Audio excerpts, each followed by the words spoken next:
Tak apalah, kita masuk awal eh. Boleh kan dia check this.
My speeds, there's only about like 2 or 3 of them that drastically increase my speeds and make my console, download games faster and my games.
Mute ni. Nak mute macam mana?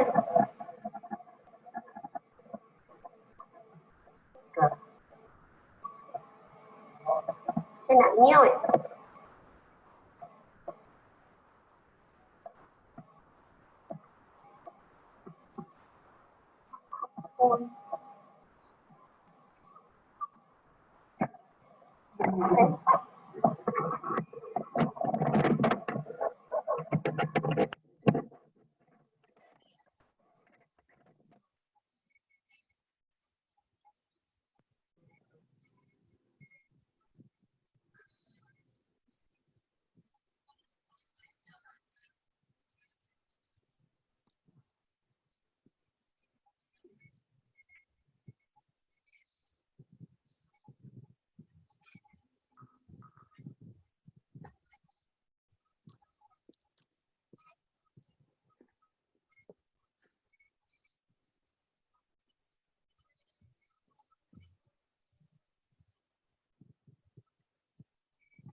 Okay, I am Susie Jelani. There's some people already present.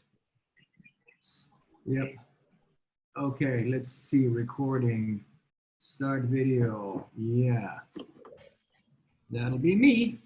Hi, Hey, hey, I'm Mr. Roger. can you get in?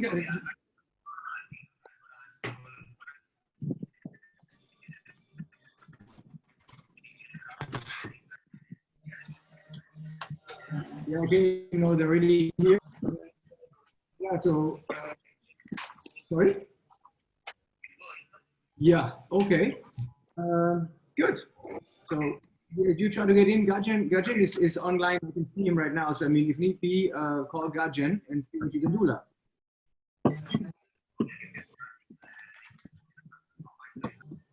Okay. Okay. Oh, Gajan, you can hear me? Yes, I can hear you. Sweet. All right. Good to see. Give me a sec. There we go. Okay, you just give another 10 minutes, right, for the rest to dial in No worries. quite early. Yeah. Setting up the light. And then I'm just going to get myself a drink really quickly because I think that it's going to be really hot under all the lights.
Hi everyone, good evening. Thanks for joining the HR Spa webinar series. Yeah, so we have our host, Mr. Roger online, and also just waiting for the rest to dial in.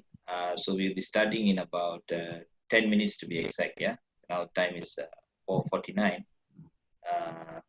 Right, so we'll be starting at about 5 o'clock. All right, thank you.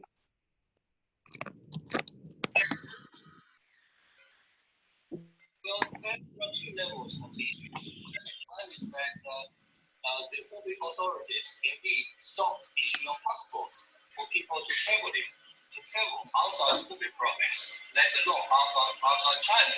So the Chinese government already warned against travel unless it is essential. So not many people are traveling outside Wuhan or outside Hubei. On the another level, other governments could have taken actions actually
Gajan, shall we start?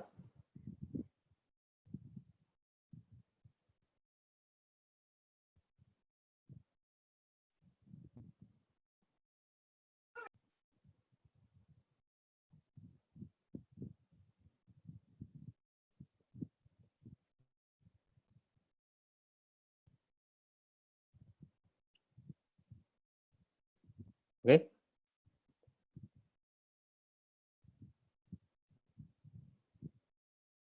Good evening, everyone. Good evening. My name is Ganesh Sangaran from Corporate Learning Solution, or in short, CLS. Thank you for taking the time off to join this HR Spa webinar titled From the Bed to the Laptop, How to Design a Successful Online Work Culture by Roger Konopasek. This is arguably the most important historical event of our lives, and we will all be faced with a number of new challenges. And this is why we at CLS and GKK Consultants invited one of the most knowledgeable strategic leadership specialists, Roger Konopasek, to share his insight with us. My name is again, I, on behalf of Corporate Learning Solution, we represent best-in-class subject matter experts for crucial organizational development and training needs. Whereas Gajan, who is also present, is the director of GKK, and GKK Consultant is the industry leader in IT and project management transformation certification since 2011. And without much ado, let's welcome Roger Konopasek to share his views. Yeah, over to you, Roger. Thank you, Ganesh. Thank you, Gajan. I was approached by Ganesh and Gajan, who I've been working with for a long time and know very well. And both of them have reached out to me, thankfully, to say, listen, let's get HR practitioners together and have a real look at what is happening in the world, make sense of it, what are the trends that will influence the next years to come, specifically in HR, and what can we do about it? So we've got about an hour, hour and a half, and what I'm going to do right now is I will just give us a framework so we understand where we are right now, what could happen historically. Nobody's got the crystal ball, but there's something called a trend, and the trend is your friend. And from there, we're going to delve into how that might quite possibly influence how companies are run and which structures will be successful, which cultures. Please, by all means, give pop questions in writing, and very important, we have got a whole group of these sessions planned for the future.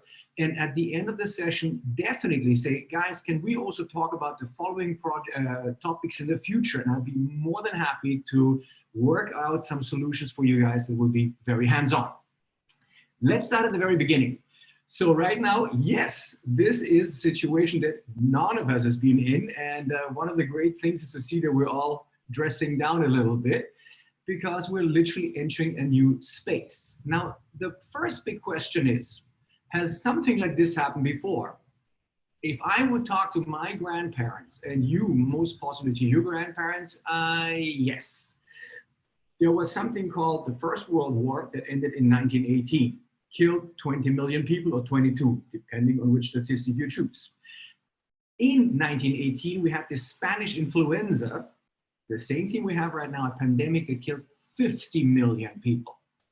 After that, fast forward a few years, in 10 years exactly, or 11, 1929 October, stock market crash, wiped out the whole world financially. After that, in 1938, something called the First World War started. So if we would actually get our great-grandparents or grandparents into the room and go, what do you think about this? They will go like, hey, yeah, we had 4 of this in 25 years. So the first thing that we can definitely bank on is, yes, we will come out of this. There will be a slump, there will be a downtime, there will be some times that are gonna be tough, but will we move forward? Definitely. Number 2, After each one of those upheavals, it's like throwing a house of cards into the air, you know? How the cards will land, we don't know. That is the fact. Now, what's very important right now to understand, first of all, since we're all HR and leadership specialists, people are naturally insecure and people naturally want to have answers is, how long will this last? First question they will ask. There was a guy called Winston Churchill, and after the Battle of Britain, you know, when they had defeated the German Luftwaffe for the first round, the British were exuberant and said, hey man, this is really happening. And Churchill was very honest, and he says, this is not the beginning of the end, it's the end of the beginning. Allow me to explain. In Singapore right now, we've been working with COVID, the COVID problem since January, February. As of today, we are in 80% lockdown because the second wave of the infections is coming back.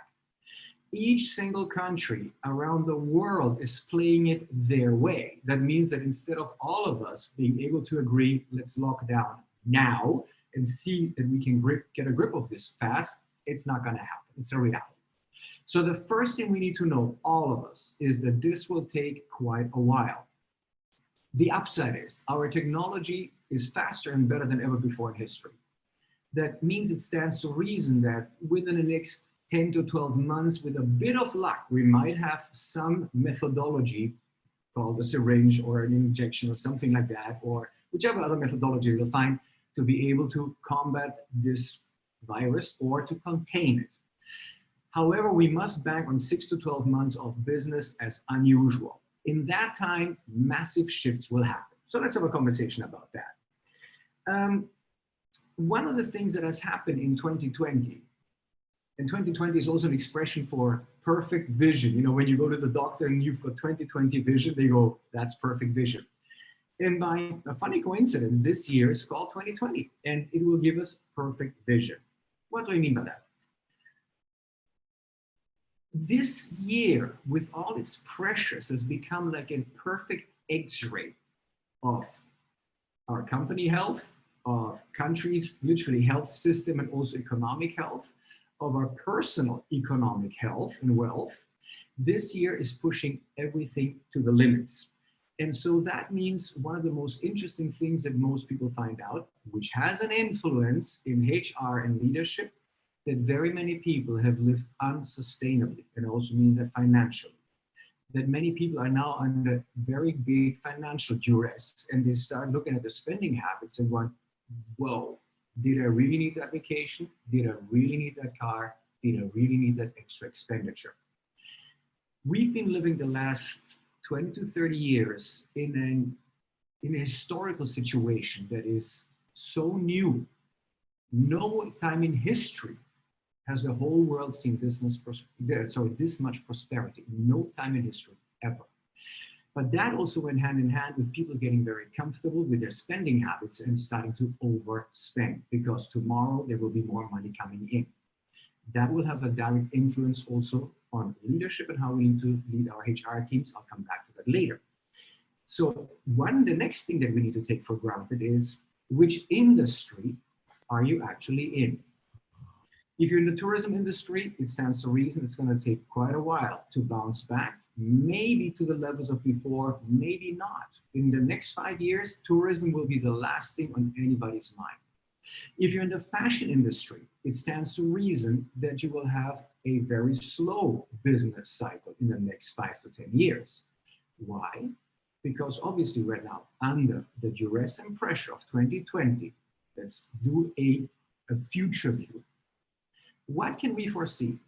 Small companies are under pressure. Many small companies will go down right now.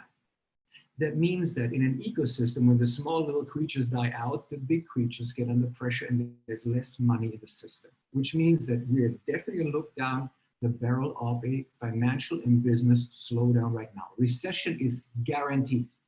So one of the first things we need to be very honest with everybody who works for us in our teams. Boss, when will this be over? It's gonna take a while. Why? Because we're gonna face a recession. Next thing, is my job guaranteed? No, Because the fact is, as HR and as leaders, we must tell people point blank that at this moment, nobody can guarantee anything. False hopes and false promises are counterproductive. What we can tell the people is that we'll shift and move as fast as we can using the best technology as we're doing right now to communicate, work, and still deliver. That's the only thing we can promise. But we're definitely going to have a massive recession. There is no way around that. With a bit of bad luck, and I'm praying that that won't happen, we might even have hyperinflation. Why? Because all countries right now have really whipped up the printing presses. They're throwing money at the problem like nobody's business, which means that I hope we can avoid hyperinflation, because when that happens, in a year from now, we can all go fishing. The whole system goes down. But as leaders and HR leaders, we must be very honest with ourselves and with our team members and go, you know what, buddy, right now, nobody knows the future. Anybody who tells you that they can see the future clearly in its details, they are not actually telling the truth or they're dreaming. So knowing that, something else will happen. Our priorities will shift massively in the way we spend and consume. Again, check out specifically which industry you're in. Are you in a necessary industry? Are you in a nice to have industry? Are you in the luxury segment? And you will kind of know what's coming down for you down the pike in the next year to 24 months. Next thing we need to talk about is something very interesting. To survive and thrive in this new reality, and we're sitting in a new reality here right now, decentralized, not in our offices. Normally this talk would have happened in some nice hotel, in some nice ballroom, but we're all sitting in our t-shirts at home. So that's the new reality. To understand one thing is very important right now, that the way we've been running businesses, and we take businesses for granted, management, hierarchy, org charts, that system is actually a bit over 100 years old. Why? This new system of managing started in the year 1908. So yeah, a bit over 100 years old. Why? A guy called Ford, Henry Ford, had the Model T, the first Model T car rolled off their manufacturing line in 1908. Why is that so important? Because cars were being manufactured before. And please listen very carefully, because we need to understand the historical background of where we came from and where we might be going in the near future. And that we are right now stuck in comfort zones that might not hold up in the future. So what happened? There were cars being built before the Model T, but these were handmade, manufactured cars, beautiful pieces of art. By whom? By artisans. These were highly skilled individual people, the upholsterer, the glass guy, the mechanic, the engine guy, the guy who used to make the chassis, and they worked in small workshops, each one of them a master of their own craft, highly skilled, highly qualified. What was the problem with that? Production speed. So Henry Ford comes along and actually de-skilled the production process. We all know that. And if I put 100 guys in a line or 1,000 guys in a line, and each one of these guys only does one movement, don't ask, just do this one movement, I can speed up the production process. I can unify the production process, bring down production costs, and create massive amounts of material, the Industrial Revolution, literally. So as you do that, and as we de-skill people to make sure that they just do the job that they're entitled to do at that level of the organization, it also means that I have to hire people who literally tell them what to do. And this is how the hierarchical layer cake came about. Now, what we're looking at right now is that we have all been running by this tight layer of management, but many people say, why do we have such a lot of management layers? Is it even necessary? And this is the big question we're facing right now. No, as a matter of fact, these management layers, not all of them, but many of them have become irrelevant and obsolete. Allow me to explain. Right now, we're sitting in front of this amazing machine called a laptop. All of you have one, which if I would have told you 25 years ago, even 20 years ago, hey, you're going to have this thing that folds up. It's got a camera inside. We can talk across continents. We can do video conferences with now over 90 people in a virtual classroom. I think you would have laughed at me, and I would have also said, I don't think so. That sounds crazy. So in real technological terms, we live in sci-fi age. That means that today we have got productivity tools and technologies that are science fiction for 20 years ago. What does that mean in the term? That now we're moving back into the age of the artisan, of the highly skilled individual player, and I call them e-artisans. And that means that nowadays, we're going to have to find a culture where we have highly motivated, intelligent, willing, transparent, cooperative individuals who actually want to do the job that they've been asked to do. The traditional model has been, hey, what is TGIF? Thanks God it's Friday. Then you say, what color is Monday? Blue. And I've asked this of 10,000 people literally over the last 25 years.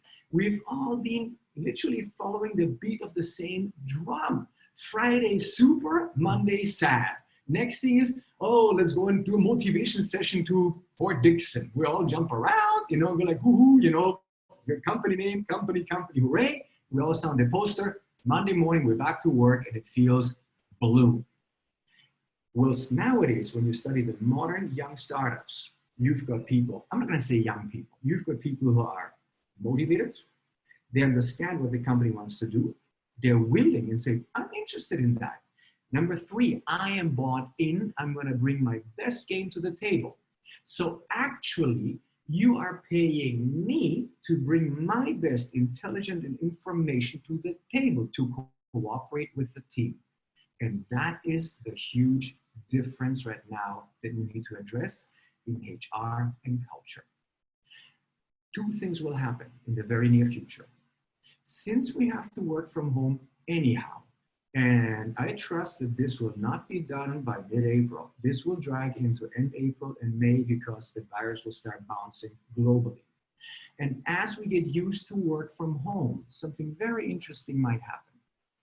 You will see, you have heard of the bell curve, you know, the funny curve that goes like this. You've got achievers on one side, underachievers on the other side, and then in the middle, you've got the majority of the middle field players.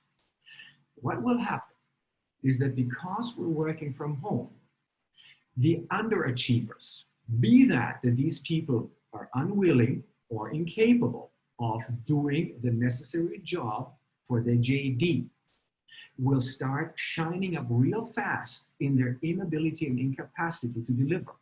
Whilst the ones that are capable, willing, and are able to learn fast enough and even ask questions, say, I don't understand, please teach me how to use Zoom, please teach me this, that. They will separate real fast. And you will see that many companies in the past have been trying to help everybody overcome the barrier, you know, the hurdle into the next layer of productivity effectiveness. 2 things are happening. We're going to go into a recession, and we're going to have the squeeze of effectivity and effectiveness of work coming in based on the tools that we have. Mark my words, it's not my wish, it's not what I want to happen, but there is no other solution that many people who are either incapable or unwilling will actually be relegated to history, to put it politely. What is the question here? Many people that have been working for companies for a long, long time have learned that the key value to be successful for the long term is a word called loyalty. Loyalty is a value that sounds great. It is a nice value. We should be loyal in our relationships. But it's been misused drastically for many years by people who said, okay, I am loyal to your organization. Don't ask me what I've contributed. I will find my chair from Monday to Friday. Please do pay me on time and I will not hurt you. But right now, when less money will be in the market, more efficiency will be asked, these people will start to struggle. At the end, either we can help these people, and we must be ready to help them. But at the end, it might be, like I said, the case that quite a few people will be relegated to history. Because what we need right now, everybody, is speed, transparency, willingness, maturity, responsibility, and will to self-learn. Those will be the key aspects that we need to inculcate into the culture. Hand in hand, you will realize that these people need less guidance, less management, middle management guidance, that they're quite independent. So it stands to reason that the next shift in HR, structuring, organization charts will become the famous matrix or project-based. That means that in Google, it's quite well known and practiced that people congregate around a certain project. One person takes the lead in the project. They literally get the sheriff's star and the gun, which means you can deputize, do the project. The person gets to pick their own team members and goes, excellent, I can run this project, and the aim is to finish the project. After that, the team moves on to the next project or it gets reassigned to other project groups.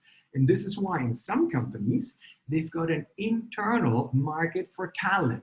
If I start my next project, I go, whoa, wait a second, I need to create a new marketing campaign. I go online, check my resources, human resources, literally across the company, and there's people who volunteer and go, I would like to join that project. And that's how they literally start shaping and reshaping and getting projects done on time. But that is one of the big shifts that you must get ready for. The role of middle management has to be scrutinized intensely. And I ask you and I beseech you to start talent scouting within your companies right now to see who's able, willing, and capable to deliver.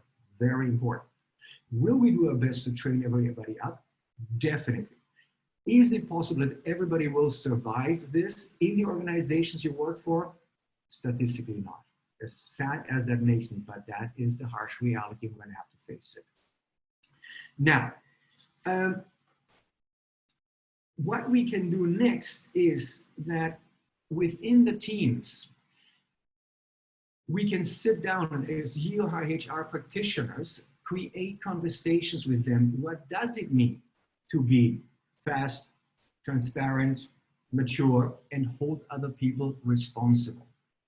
And to do that, the next shift that you will have to address very clearly, and I'm very serious about that, it's one of the biggest time and talent wasters across organizations, and right now we don't have the time for that anymore. And the big secret is correct communication. Please hear me very carefully here.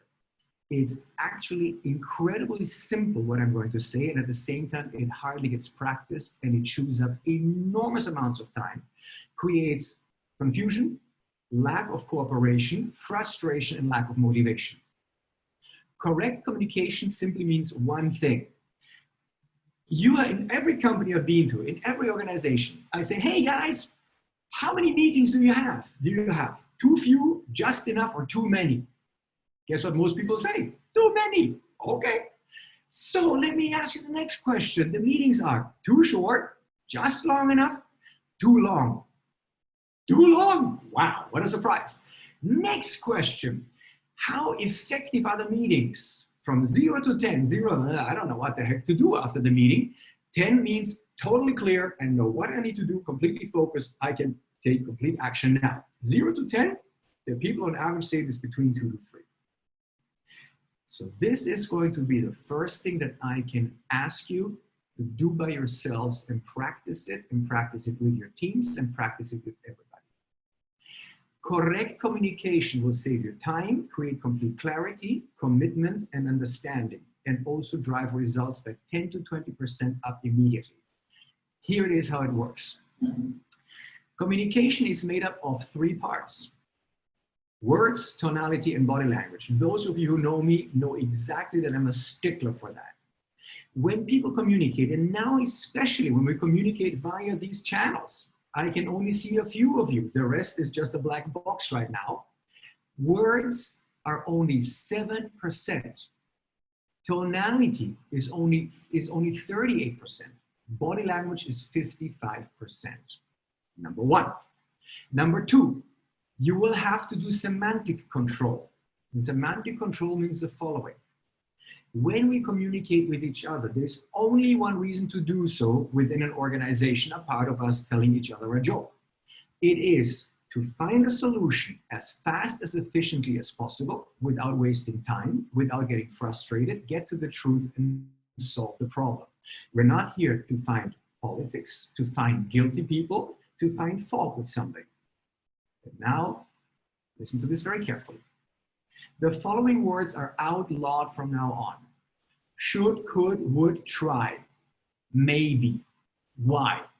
These are conditional words when you're running a virtual operation that has to be highly effective. The only two words allowed to make decisions and come to a conclusion is yes and no. And that's the dangerous one. People don't like to say because it seems rude. Why? The brain is binary. The brain functions like a laptop, like a computer, 1 and 0. If you put a number 2 in there, the program crashes. When we have communications, it's very, very simple. You communicate with your team. You communicate with other people. First of all, you have to have the clear agenda. When we're communicating like this, our clear agenda is to walk you through what might happen in the future and what tools you can use immediately to make things faster, more efficient, and how to change the culture. A culture of clarity goes together with a culture of clear communication in semantics, words, tone, and body language. Can we do this? Well, boss, not too sure. Not too sure is a no. Am I upset with John if he says not too sure? I'm not upset with him. John, let's not waste time. That is a no. I'm sorry. No need to be sorry. John, what is your next homework right now? Find out why not. Thank you. You save time. John knows exactly what to do. Can we do this? I try my best. Oh, wait a second. Are you going to try your best or can you do this? Okay, so we can do this right now. If you ask me like that, I'm not asking you like that. I'm asking you yes or no. You're not being rude. You're saving everybody's time, specifically when you were working online, because you cannot see the people's body language. Body language is where you can see the whole truth. That's where you get a gut feeling if the person understood you. So yes is good, by, when, and what do you need to make that happen? Great, it's called an action plan. No is the most important one that people are not used to saying because it might be impolite, but that's where you're gonna save enormous amounts of time. No, could, should, would, maybe, in a way. Is always a no, because we're not sure. Send them back, tell them to find out what are the things we need to solve, and then action plan after action plan, you're gonna achieve the results faster. Do that, and you will see within the next 2 weeks, your efficiency will go up by 10 to 20%, almost as if by magic.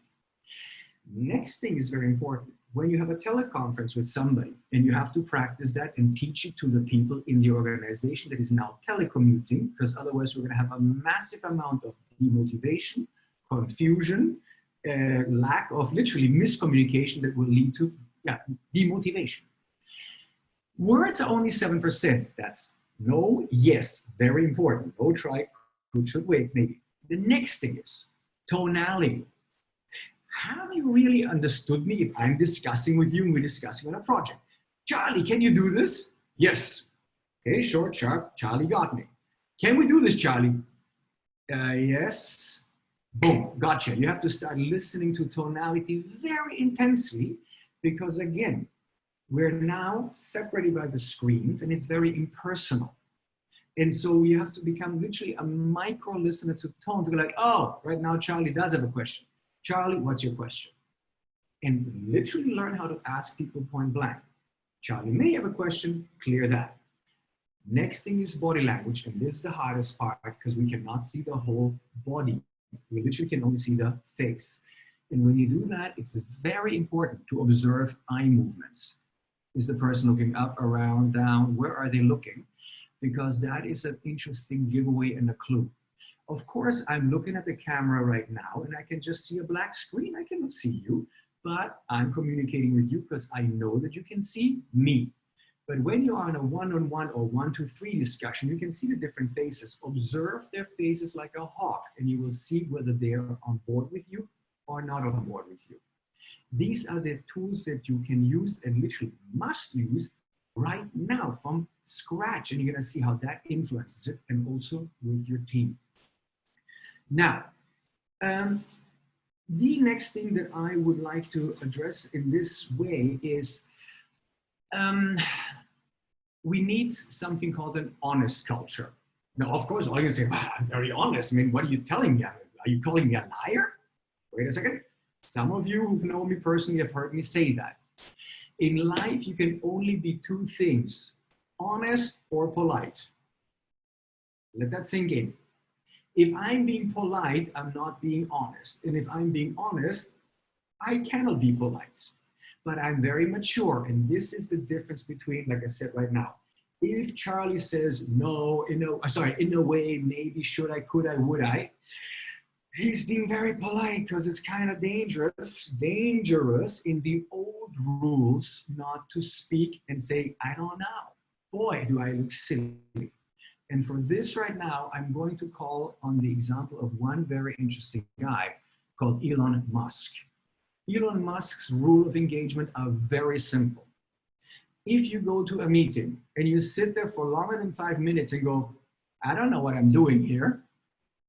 Question, can I contribute to the meeting? Not sure, thank you, you leave the meeting. This is a modern culture. And I submit to you that many of us, or you, ladies and gentlemen out there, work for an organization that is older than 15 to 20 years. Once you do that, they still play old rules. So what we can do right now is keep it extremely honest. Tell people exactly what you know, what you don't know. And as a matter of fact, one of the next sessions that we will offer is Strategic Outlook, where we will share with you how to analyze a trend. We cannot tell you in detail specifically what will happen by when, but I need you to become strategic thinkers. And then we're going to go, how do you analyze a trend? What does it look like? How can we make certain assumptions in the correct direction? And that will help you tremendously. And so the fact is that we need to move on into an area of honesty, get straight to the point. No need to try to hurt my feelings. I'm a mature person. We all came here to find solutions. That would have to be the new culture. Facts-based, we're here to find solutions the fastest way possible, and everybody will become very visible. All these things will change people over time. So the next question is, how much will people change? There is a very simple explanation found in the plasticity of the brain. It's called Hebbian learning. To acquire a new habit or to lose a bad habit, like, I don't know, smoking, the brain takes 66 days to accomplish that. I'm going to share with you point blank, and I think that there's nothing to disagree. We still have at least another 30 days, and we already had almost 30 days. So we're going to have 66 days quite easily of this new play environment. And that means that within the next 66 days or 2 or 3 months, whatever it's going to take, people's habits will change. And one of the strategic trends that is not unreasonable to assume that will happen will be the following. Hey guys, virus is over, do come back to the office. How many of you go, traffic jam? Really? T-shirt? I'm doing my job, man. You know, the thing is still rolling, the wheels are still turning. And that means that the people who have been able to transcend this historic shift in the next 2 to 3 months will actually be very tempted to stay at home. Not the whole week, but for quite a few days out of the week, because the wheels are turning, the machine is working. And that also means that this new culture will almost emerge all by itself. That also means, I give you an example for Strategic Outlook for HR. Will it be possible in 6 months from now, you guys go back to the office and we're like, man, we've got a huge office, and actually, we don't need that many people to be sitting in this office. That might even have an impact in the office size that we'll rent, or you might have to rent out some space for other people to use the offices. And so these are all the trends that will happen. Certain things will go back to old habits, but it stands to reason that we've got more than 66 days of this ahead of us. And certain habits will become deeply ingrained. Next thing again, people who are capable and willing to learn will perform. And actually, I would not be surprised if they start performing much higher, at a much higher rate and effectiveness. And the people who are unwilling and capable, they will literally show up all by themselves. And at the same time, the middle management structures will start to diminish. Those are the things that we can foresee right now. Being very honest about that is the best medicine. So people actually start trusting again. And the trust in this case is, yeah, we're gonna have to figure it out all together, but yes, right now, work as smart as you can, learn as fast as you can, and then show us what you guys can deliver, and we'll make new decisions based on that. This is the basics that I came to share with you at the moment.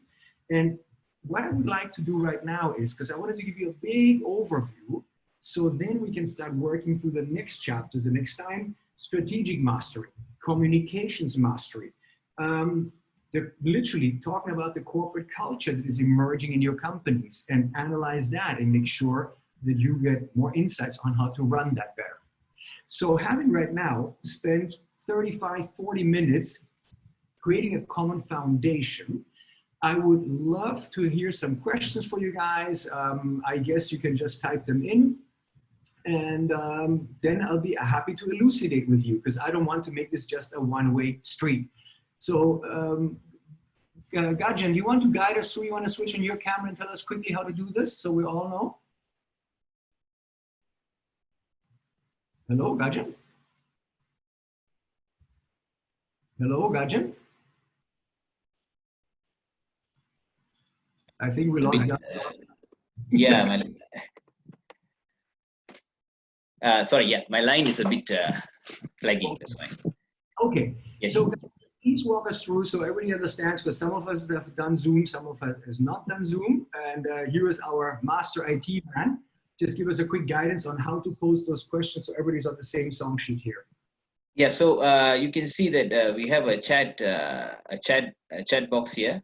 You can just type in your questions, or if you can actually, there's a facility to raise a hand, like a raise hand kind of facility. So either one. I think typing or chatting is faster. So if you have any questions, please do put it in the group chat. Yeah. Anytime, guys. Or you can also talk via video, right? Is it? Yes, possible. Yeah, and switch on the video and okay, here we go. That's a question. Yeah. There's one. I like the Sharma. Thank you. Sharma, I like the point of a new culture emerge by itself, especially with habits forming over time. Correct. This is the funny thing that you just mentioned is very valuable. At the moment, it's business as usual to a certain percentage. We cannot right now design the new, work chart. That's impossible. That's crazy. Hence, the only thing you guys can do is keeping the ship steady by saying, guys, we're moving as fast as we can, as honest as we can. That keeps the ship steady. In a storm, the captain must play it cool. Inside, you can have a heart attack. But if you lose, you get nervous, people see you're nervous, steering their ship, then we lose the whole gamut. At the same time, yes, you're completely right. We have no choice but to see what emerges and who's going to play how. So Roger, to jump right in. Good. Yeah, to jump right in. So, for a long time, organizations have been struggling to make a cultural shift. Yeah. Everyone talks about we have a desired or a preferred culture. So the flip side of this lockdowns and the MCO, is this the right time, let's say, for an organization to actually steer towards a new culture using this new platform, since there's the plasticity of the brain, since there's this, there could be ideas that they could just say, let's move towards that by building this habit. What do you think about that? I love it. You know why? Comfort is a killer. The house is on fire. And you know what? I've been seeing this over years and years and years, Sharma. People are stuck in a comfort zone, and now the house is on fire. And that means the following thing: The beauty, the strange beauty of this moment is do not negotiate. Everybody knows if we don't jump, we go down with the building. Yeah, and your question is correct. Like I said, you know me that I'm quite black and white in how I paint pictures, but the house is on fire. Do not negotiate. This is a golden opportunity of telling everybody we do love and adore you. It's a fact. We are pro-humanity, but guys, this is the new rules of engagement. This is how it's going to play. And when you do the online meetings, you use exactly what I've been sharing with you. No more try, could, should, would, maybe. And that alone, you will see how people start shifting their minds and go, ooh, these people are really serious. I need to come up with answers. Yes, Sham, this is the moment in time. This is it. Yeah. Because a lot of organizations are, have been investing for the last few years on agility, go lean, go agile. But right now, this is actually coming to practice. And, it's like we've gone into the deep end, we've sunk and we've seen we are actually agile. We are actually lean. We are working alone, and just, our children around us or whatever other challenging circumstances, and yet thrive because it's survival for ourselves, for the organization, for the economy. So it's really, I like the points that you're making actually. Thanks. Very important. Companies have invested in all that, but the people have gone to the workshops, okay, agility, when is the coffee break? And now it's the time to go, Wait, no, I'm telling you, right? We're mature people. And I've got other questions coming in, but we're mature people. And from now on, we will treat you as such. We will not spoon feed you. We will train you, but spoon feeding is over. We don't have time for that. And sorry, Sham, I have to jump because I've got more questions that are covering up. Okay, Hazel, how do we manage the stress and team dynamic while adapting to use technology and new working norms? How do we still build trust? How do we still build trust working remotely? Brilliant question. First of all, the most important thing you can do, to be honest with you, is completely admit to everybody that you are as stressed as the next party initially. This is my second teleconference. I'm 56 years old. This is also new to me. Fair enough. So the first thing is just admit to the guys out there who are like, hey, this is all new to me. Yeah. And that goes hand in hand with what was just mentioned, Hazel, is that many people are now going, oh my God, oh my God, oh my God. And we go like, everybody take a deep breath. We're all using this technology right now. Number two, can you go on YouTube and find out how certain technologies work? Yes. Most people have been spoon-fed for too long, drip by drip, drop by drop. This is now the chance to go, yes, we as a company will educate you for everything that we think is necessary. At the same time, it's called Google search, and there is things you can educate yourself about. So honestly speaking, you need to do the following thing. Is this new? Yes. Is this dangerous? Yes. Is the house on fire? Hell yeah. Let's not talk about the house is on fire. The house is on fire. Get over that. And that's not me talking to you. It's you talking to them. People love drama. Oh my God, the house is on fire. Yeah, it's on fire. La. So get over it. It's almost like, I'm going to give you a picture and don't do it. When the lifesavers are swimming out to a person that's drowning, they're all hysterical. What's the first thing the lifesaver does, if necessary? Punches the guy out. You're not going to punch anybody. All I'm saying is the punch out will be, yes, the house is on fire. Now, get out of freak out because the mind is rotating. What can you do right now? Number two, motivation. Right now, it's very simple. Motivation means you either swim or you drown. There's your motivation. Not for you, Hazel. That's you talking to your people because we need to talk to them like mature people. And if they need a little hug, you go, hello, you're 35 years old. Hugging? Get real. This is the time to grow up. That's the most important you can do. Next thing is bite-sized action plans. Learn Zoom. Learn the following technology. It's confusing. There's a YouTube tutorial. Go and find out. There's a Google tutorial. Go and find out. People cannot always rely on us to spoon feed them. We can learn anything on Google right now if it is not your company's proprietary information. Please remember that and remind them. Hand-holding to a certain degree, but no more spoon-feeding little birdies. They need to wake up, and that's exactly what I mentioned before, that some people will be incapable or unwilling and standing there with a big tear in their eye. The faster you dry your tears and get moving, you're gonna live. If you don't, sorry, the ship is sinking. This is as dire as that. Honesty will win, and honesty is being not polite. That's my best answer. And yeah, you will see that people will be a bit, looking at you with big teary eyes, but that's leadership. Right now, it's jump or burn. Yeah. Aziz Runhill, you just said hi, but there is no question attached. So if you have a question, please pop it in. Suze, hi Suze here, Malaysian in London. Hi, smiley face. To prepare for the future, which is uncertain, what are the skills required to prepare employees? Woo, wide-ranging question.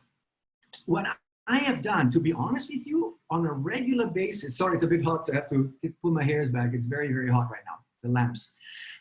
What we need to do, or I suggest you do, most people go to work from Monday, remember, Monday blues to Friday, TGIF, and go, ha, I get to go home. And what do most people do? They watch soccer, they go shopping, and they do all kinds of stuff because they literally are not connected with the future. What I do on a regular basis, and specifically in management teams and middle management teams, when we do turnarounds of companies to shake up the culture, is to give people homework, because we always do the base 3 days and we do follow-ups. So we really change measurably. Yeah? And the first thing I always do, Suze, is I tell specific individual managers by the next, in 2 to 3 weeks, when I see you again, I want you to go online and do a strategic PowerPoint presentation, a SWOT analysis of which startups are coming into our business area. What are our strengths? What are our weaknesses? And again, what technologies are coming into our area of business? And from, from an optician to an accounting company, new technologies and new startups are coming into our realm. Why is that helpful? The majority of people, like I said, are nice, hardworking, loyal. I like smart working, but they go home and there's no fresh thinking process. This is why when the future comes, you go like, what happened? If you tell a young person right now about Zoom and they're like, yeah, sure, Zoom, and they definitely know other stuff we don't know. But you tell some people, oh, we have to use Zoom, and they go like, Ayula, what a barrier. It makes you realize they have no clue what the future holds. So Suze, please, even your own team, homework. By next Friday, I want you guys, Johnny, one person at a time, prepare a PowerPoint presentation just with pictures of which startups, which technologies, which new information is coming into our business knowledge realm. And all of a sudden you will see people go, wow, I didn't know that. That's the best way to prepare them. They will become conscious that change is happening. Number 2, they need to learn how to research, and that goes down into lower middle management. I'm dead serious. That's my best answer I can give you right now, because people are just asleep, and they have been asleep for a long time, and that's been okay so far. But they never research, they only serve for the latest football results. I'm being funny here, but semi-serious. But they need to start looking around the world and understand what's happening. Hope it helps. Aziz, I think and hope a lot of things will change, especially how we work, and it's for the better. The problem with a shock change, as I call it, is that of sustainability. Aha, sustaining the change itself versus the comfort of old ways of work. How do you suggest what we do to sustain the changes? Love it.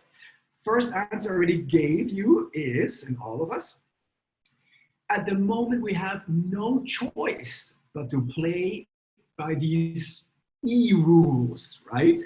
And these are the habit-changing rules. Second, we said this will be longer than the normal 66 days that it takes to create a new habit. Number 3, very important, and that was exactly the first question we had, coming in from Sharma, that the faster you say, this is the new culture, it's here to stay, and when the doors open up again, and we're allowed to go out again, it is you, me, individually, the ones that can maintain that culture of speed, efficiency, and transparency in our own teams. Next, if you're the HR leader, I would sit down with every manager immediately after we can go back to the office, if that is even necessary, and have a sit down with all the managers, if need, layer by layer, and say, what's your biggest learning from this lockdown? What have you learned about efficiency, about leadership? How fast have you been able to operate without, so many meetings? Biggest learnings. And then again, literally sit down. These are the learnings. Next thing is, boys, you can see that through technology, everything becomes transparent. So yes, we're going to observe your teams lovingly to see whether you fall back into old habits. But it starts with every single one of us. I'm not kidding. And if you keep your team tight, and I've done this before in companies, it is like a train. Okay, I'm going to use something silly. I make necklaces for fun. See, each one of these things is a joint, is a wagon in a train, right? So, of course, ideally, the train should be pulled by the engine. Yeah, but the funny thing is, if this is your department here in the middle, and this all other departments start slowing down because we're back in the office. But your department, this one, continues pushing, what's going to happen? It creates push all around, and that maintains momentum. So the moment the doors open up, the moment we're back in the office, you guys are in charge of your own teams. That's your team. You play it as straight as possible. Number two, you as a HR leader, grab all the managers top down, layer by layer, and go, what did you learn? Write it down. Tell me the new rules of engagement, and we're going to help you maintain those. That's what I would do, very hands-on. It's a very good question. Remember, we still have 66 days plus. So some habits will sink in deeper, and do not kowtow to the people who have been underproducing and have been unwilling or incapable in the next months in this situation. The true talents and the willing will show up, and those are the ones we need to nurture. Yeah? Okay, Rupa. Looks like learning agility is a trait that's invaluable. How can it be captured and measured at individual level? Yes, well, it is the only learning skill. I'm going to give you a shocking piece of news.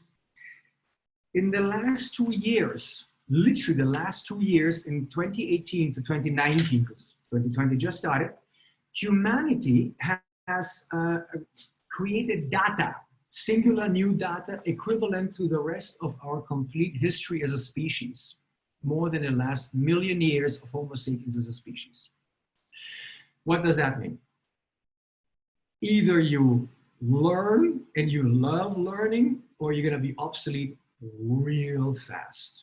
And this is the first thing we all need to know. Again, it connects to Aziz's question. My dear friends, from now on, if your people don't research, and that's where we come in as a leader, and you come in with your teams, I demand of people once a week, once every 2 weeks, a fun report on what have you seen about the future, what trends have you seen, what new technologies, and that keeps the people alert.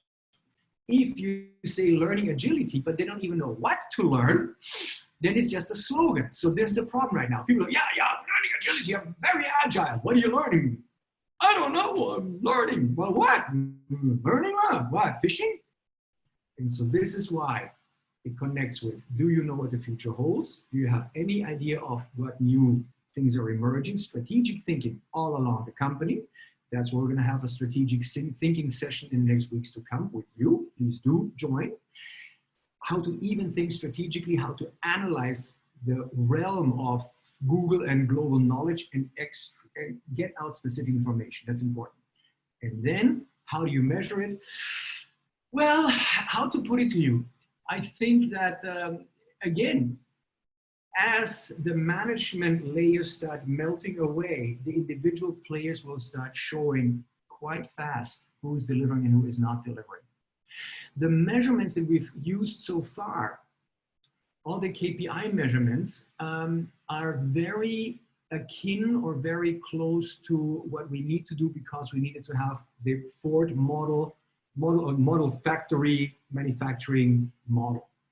What I will suggest for you is to truly understand how we measure such a thing, may I suggest that you study how Elon Musk's companies do that.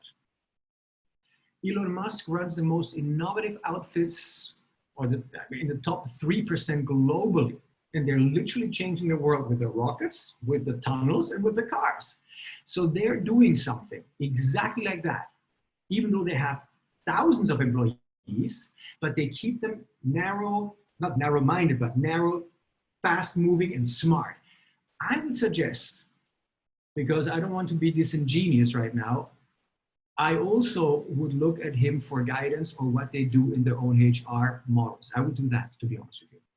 I hope it helps. I would go and check out the Boring Company, because they bore tunnels, not because they're boring. Then you've got, of course, Tesla, and you've got SpaceX. And all these companies are run by one guy who has the right culture to create change, massive change, and to keep smart people working fast. Have a look at the guy and how these companies run HR. It's my best feedback for you. From Fauzi. Fauzi, HR leaders may want this culture change, i.e. the new way of work, but I can bet you the company head, i.e. CEO, will feel some sort of diminishing power. One evidence is all managers in a manufacturing company is required to come to work during COVID-19. I think it is seen as a matter of obedience, discipline, and paying homage to the boss. Whoa, okay.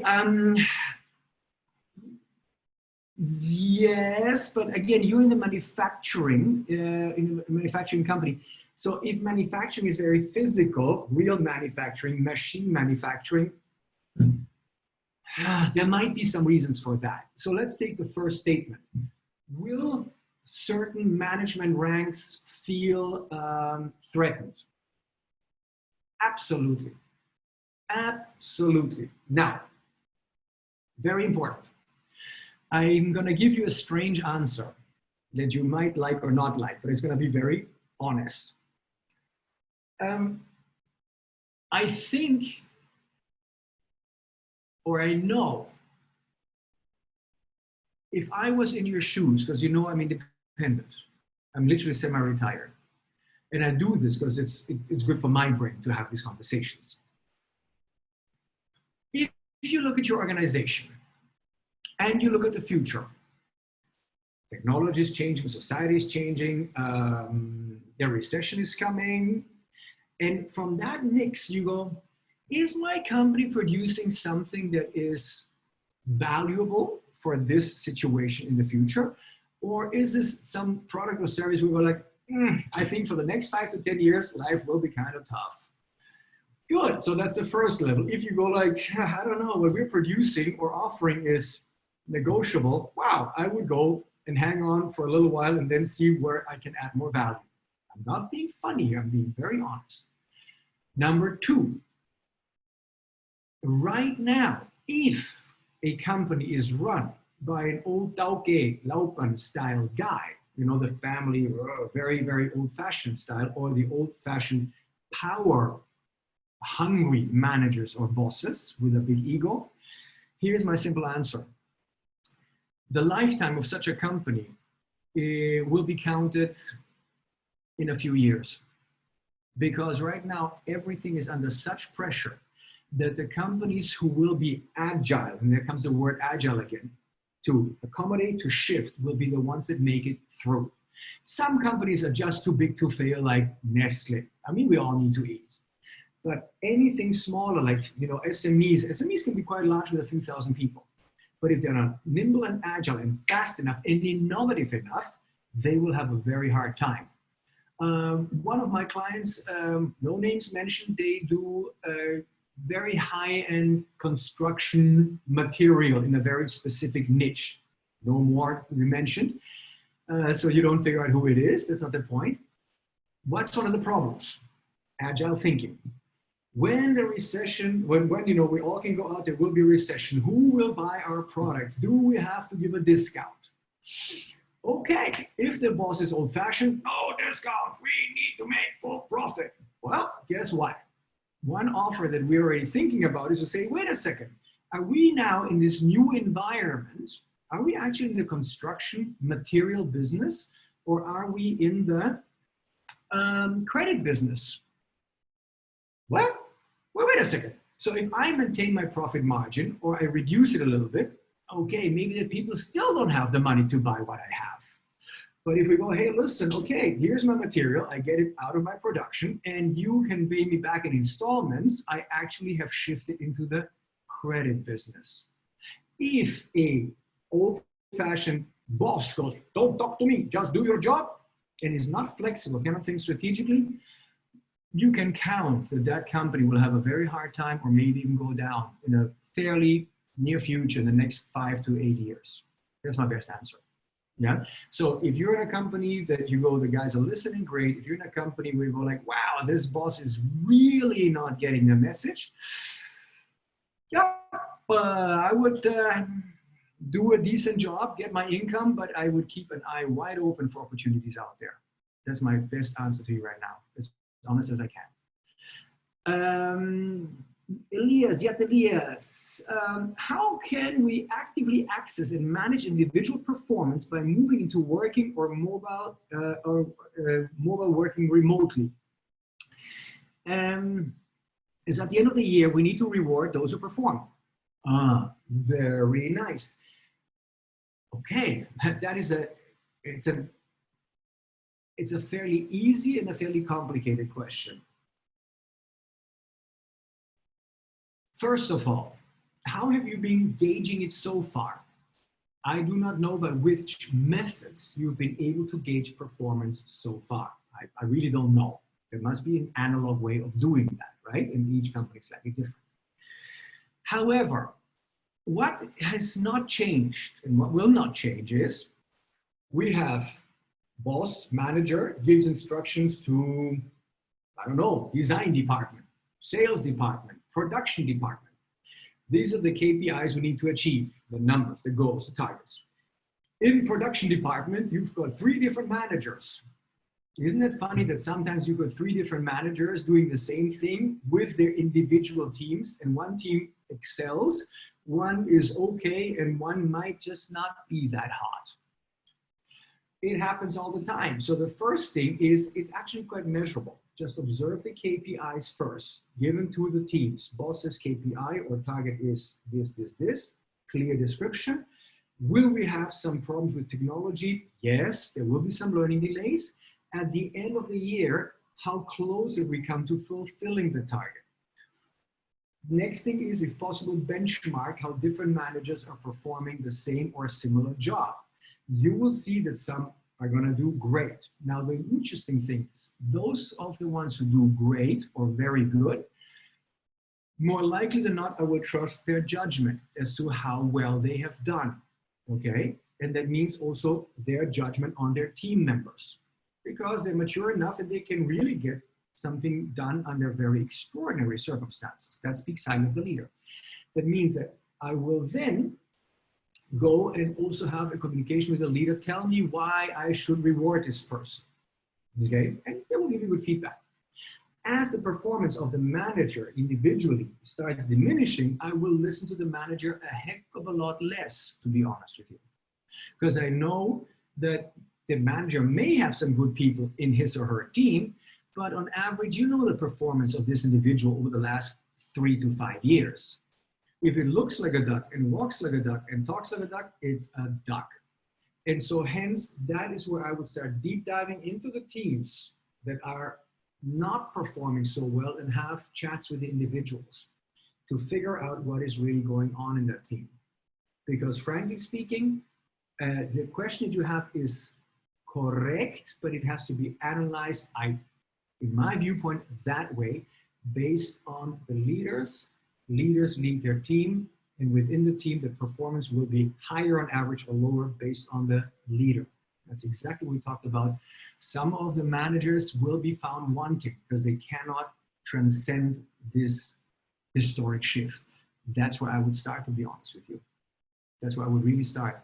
Check out leader performance, team performance by leaders, put the faces there, check their performance, and then see who's delivering, who's under-delivering, and go for those that are under-delivering first. Look inside the team. There's definitely some smart people in there.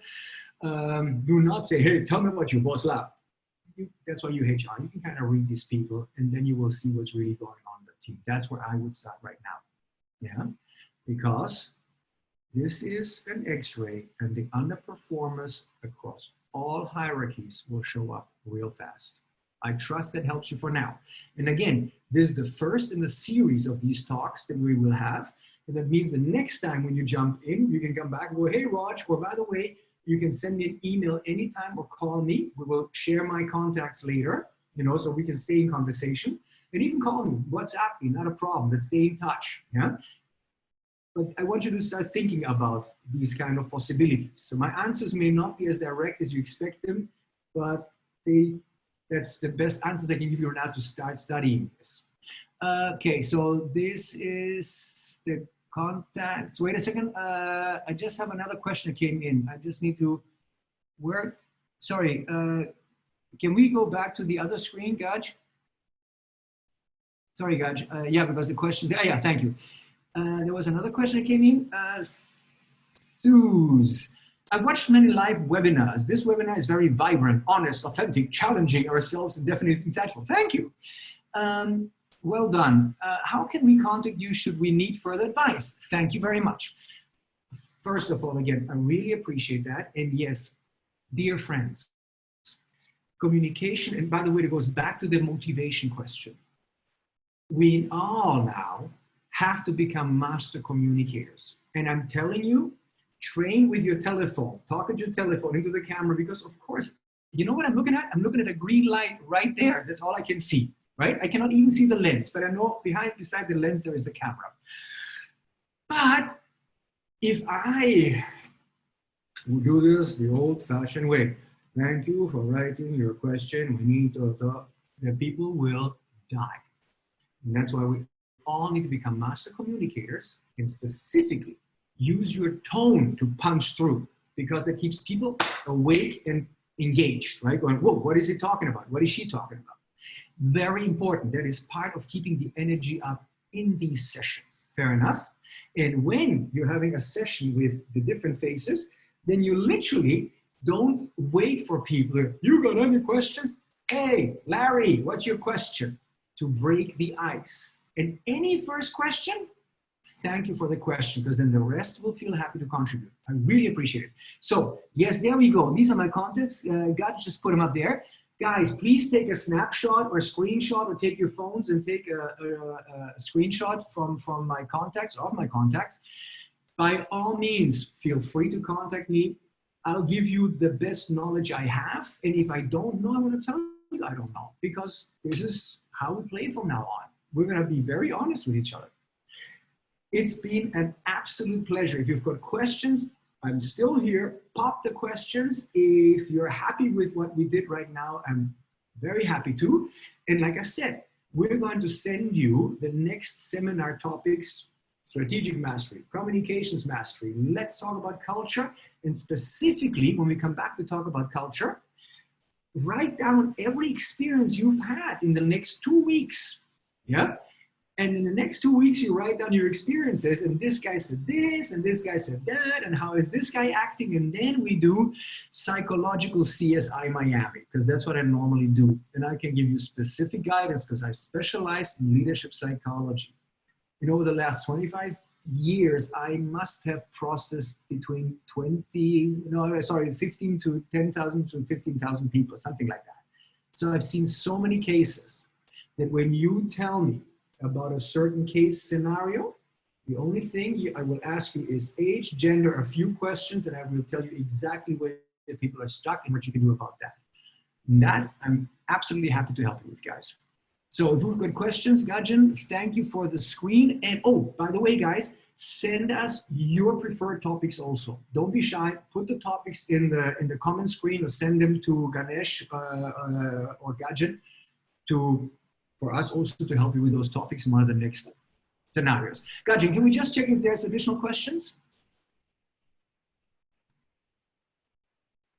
There's the question screen, the comment screen. Any other questions from anyone? Can you see, Gajan? No, so far no questions. Guys, it's been an absolute pleasure working with you, and I really thankful for Ganesh from CLS and from Gajan from GKK. Ganesh, like I said, is the subject matter expert king, and he brought me into this because he has got a lot of talents that he can pull in all kinds of different HR scenarios and company scenarios. And again, GKK, these guys are excellent in the IT realm. So if you need anything IT connected, there you go. How much money am I making of this? Nothing. I'm doing that out of love for you guys. And I think this is the new world, guys. Thank you so much for joining us. I really appreciate it. Last words, Ganesh? Gajan, the survey, please. Wait. Yeah, thanks for Gajan. Susan, thank you to Gajan and the team. Thank you so much. Yes. Yep. Thank you, guys. Yes, thank you, everyone.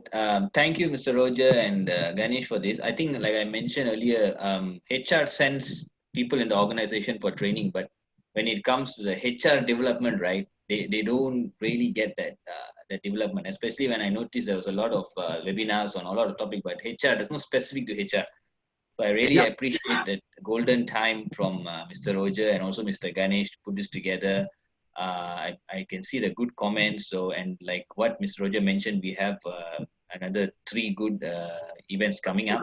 We'll keep you posted. Send your topics. Yes, please send your topics. And do our best to answer them. It's going to be fun. Right. So hand over to Mr. Ganesh to do the closing. Mr. Ganesh.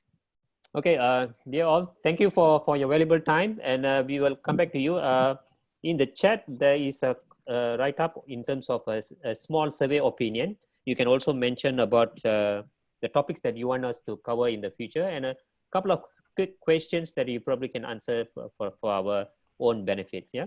So thank you all. Have a nice day ahead, and we'll see you soon in the next webinar. Definitely let us know if you want to join the next webinars, right? And again, your topics, guys, very important. Yeah. Thank you so much, guys. I really appreciate it. Wonderful. Thank you, everyone. Yeah. Bye. Thank you. Bye.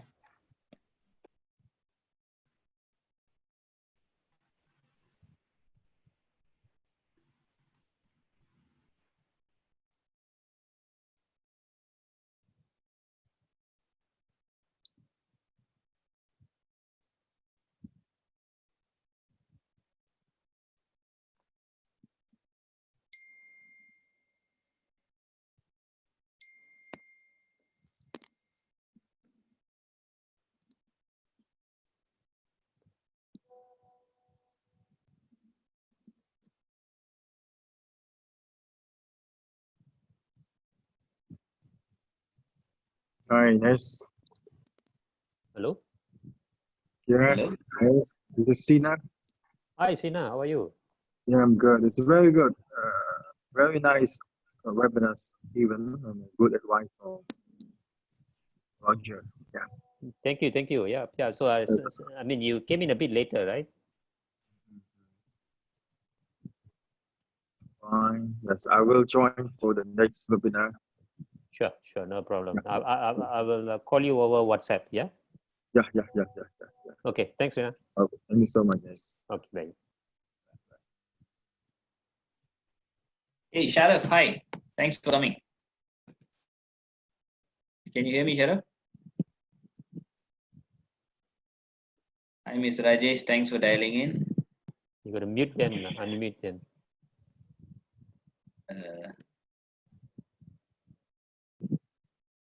Yeah, microphones are all mute, Gajan. Okay. Thanks, everyone.